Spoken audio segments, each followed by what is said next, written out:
Mamuhay kayong puno ng pag-ibig tulad ni Kristo dahil sa kanyang pag-ibig sa atin. Inialay niya ang kanyang buhay bilang mabangong alay at handog sa Diyos. Yan ang sabi ni Apostol Pablo sa Ephesians chapter 5 verse 2.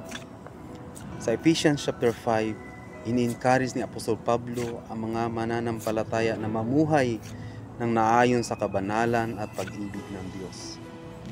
Sa verse na to, tinatawag tayo na lumakad sa pag-ibig gaya ng pag-ibig ng Panginoong Hesus, na binigay ang kanyang sarili para sa atin.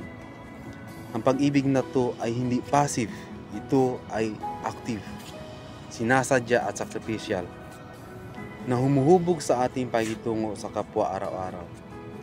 Ang pag-ibig ng Panginoong Hesus ang ating halimbawa. Bawat mabuting salita, bawat sandali ng pasensya, at bawat pagkakataon ng pagpapatawad ay pagkakataon para ipakita ang puso ng Panginoong Hesus sa iba. Ang pag-ibig hindi lang damdamin, ito ay desisyon na ginagawa natin araw-araw. Ngayon kapatid, mamuhay tayo na naayon sa pag-ibig ng Panginoong Hesus. Piliin nating magmahal ng walang pag-iimbot, maglingkod ng may intensyon at maging biyaya sa iba.